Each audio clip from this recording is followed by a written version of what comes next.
नमस्कार साथियों, BLR GK and GS classes में मैं आपका बहुत बहुत स्वागत करता हूं। इस वीडियो के द्वारा भारतीय संविधान से 50 प्रश्न करवाने वाले हैं, तो बगैर लेट किए प्रश्नों को शुरू करते हैं। चलिए देखते हैं पहले प्रश्न को। आज का पहला प्रश्न है, संविधान में मूल रूप से सर्वोच्च न्यायालय में एक मुख्य न्यायाधीश सहित कितने न्यायाधीशों की व्यवस्था की गई थी? तो 8 न्यायाधीशों की व्यवस्था की गई थी। वर्तमान में सर्वोच्च न्यायालय में मुख्य न्यायाधीश सहित न्यायाधीशों की कुल संख्या कितनी है? तो 34 है। उच्चतम न्यायालय में न्यायाधीशों की संख्या में वृद्धि करने का अधिकार किसको है? तो संसद को प्राप्त है। उच्चतम न्यायालय में जो न्यायाधीशों की संख्या का वृद्धि करने का जो अधिकार प्राप्त है, संसद को प्राप्त है।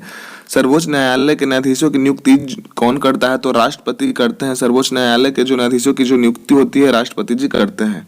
उच्चतम न्यायालय के न्यायाधीशों की जो सेवानिवृत्ति की जो आयु है कितनी है? तो 65 वर्ष। सर्वोच्च न्यायालय के न्यायाधीश को उसके पद से कैसे हटाया जा सकता है? तो महाभियोग लगाता है।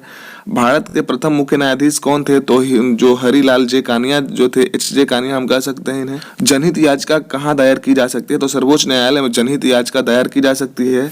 सर्वोच्च न्यायालय का मुख्य न्यायाधीश कौन हो सकता है?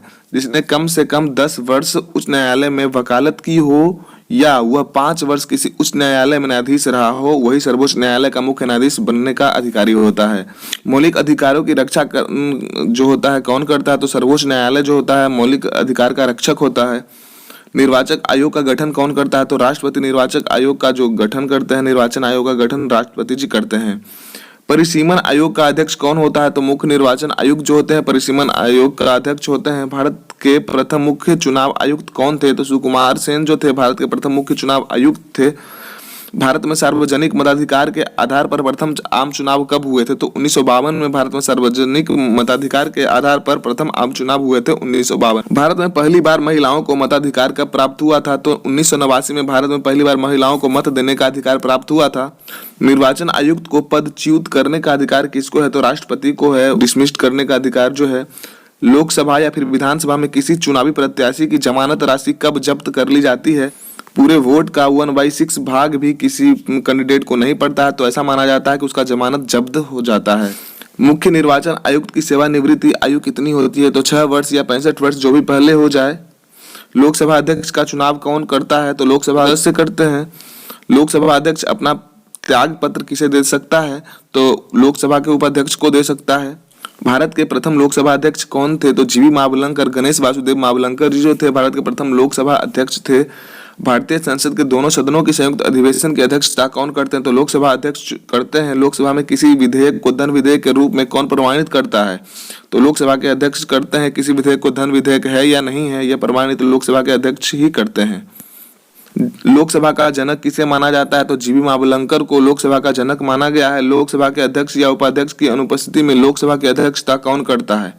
तो लोकसभा का जो वरिष्ठतम सदस्य होते हैं वही करते हैं। अध्यक्ष के अनुपस्थिति में उनका जो अध्यक्षता है, लोकसभा का अध्यक्षता लोकसभा का वरिष्ठतम सदस्य करते हैं। राष्ट्रमंडल अध्यक्षों का सम्मेलन का पदेन महासचिव कौन होता है? तो लोकसभा के जो महासचिव होते हैं। भारत की प्रथम महिला लोकसभा अध्यक्ष कौन है? तो मीरा कुमार जो है भारत की प्रथम महिला लोकसभा के अध्यक्ष है। भारत के प्रधानमंत्री की नियुक्ति कौन करता है? तो राष्ट्रपति जो करते हैं। भारत के प्रधानमंत्री की जो नियुक्ति होती है राष्ट्रपति जी करते हैं। संघीय मंत्रिमंडल की बैठक का जो सभापति होते हैं कौन होते हैं? तो प्रधानमंत्री होते हैं। प्रधानमंत्री पद से त्याग पत्र देने वाले पहले प्रधानमंत्री कौन थे? तो मोरारजी देसाई जो थे। कौन से प्रधानमंत्री सबसे अधिक समय तक प्रधानमंत्री रहे? तो जवाहरलाल नेहरू जो थे 1947 से 1964 तक रहे थे। दोस्त, आप सबों के लिए लगातार मेहनत किया जा रहा है, तो लाइक और सब्सक्राइब अवश्य करें। अपने दोस्तों के साथ में शेयर भी करें। प्रधानमंत्री बनने के लिए न्यूनतम आयु कितना होना आवश्यक है? तो 25 वर्ष जो होता है प्रधानमंत्री बनने के लिए न्यूनतम आयु होना अति आवश्यक है। भारतीय संविधान के अनुसार तथ्यात्मक संप्रभुता किसमें निहित होती है? तो प्रधानमंत्री में निहित होती है। अभी तक कितने प्रधानमंत्रियों की मृत्यु अपने पद पर रहते हुए हो गई है? तो 3 प्रधानमंत्रियों की जो मृत्यु हो गई है अपने पद पर रहते हुए, उसमें कौन कौन थे? पंडित जवाहरलाल नेहरू, लाल बहादुर शास्त्री और इंदिरा गांधी। प्रधानमंत्री को पद एवं गोपनीयता की शपथ कौन दिलाता है? तो राष्ट्रपति दिलाते हैं। भारत के सबसे कम आयु में प्रधानमंत्री कौन थे? तो राजीव गांधी जो थे लगभग 40 की उम्र में ही प्रधानमंत्री बन गए थे भारत के। किस प्रधानमंत्री की नियुक्ति के समय वे किसी भी सदन, लोकसभा या राज्यसभा के सदस्य नहीं थे? तो HD देवगौड़ा थे। संघीय मंत्रिपरिषद के मंत्री किसके प्रति उत्तरदायी होते हैं? तो लोकसभा के प्रति उत्तरदायी होते हैं। भारत में किसी भी सदन का सदस्य बने बिना कोई व्यक्ति मंत्री पद पर कितने दिनों तक रह सकता है? तो 6 महीनों तक रह सकता है। संविधान के किस अनुच्छेद में मंत्रिपरिषद की नियुक्ति व पदच्युति का प्रावधान है? तो अनुच्छेद 75 में ऐसा लिखा गया है। मंत्रिपरिषद के सदस्यों को पद व गोपनीयता की शपथ कौन दिलाता है? तो राष्ट्रपति जी दिलवाते हैं। संविधान में लोकसभा के सदस्यों की अधिकतम संख्या कितनी निर्धारित की गई है? तो 552 जो है संख्या निर्धारित की गई है अधिकतम। वर्तमान में लोकसभा में राष्ट्रपति कितने सदस्यों को एंग्लो इंडियंस से मनोनीत कर सकते हैं? तो मात्र 2 सदस्य, और राज्यसभा से 12 कर सकते हैं। मतलब लोकसभा और राज्यसभा मिला के पूरे 14 एंग्लो इंडियंस सदस्य होते हैं। वर्तमान लोकसभा में प्रत्येक राज्य के लिए स्थानों का जो आवंटन होता है किस प्रकार आधारित है? तो 1971 की जनगणना पर आधारित। लोकसभा का सदस्य बनने के लिए न्यूनतम आयु कितनी होनी चाहिए? तो 25 वर्ष होनी चाहिए।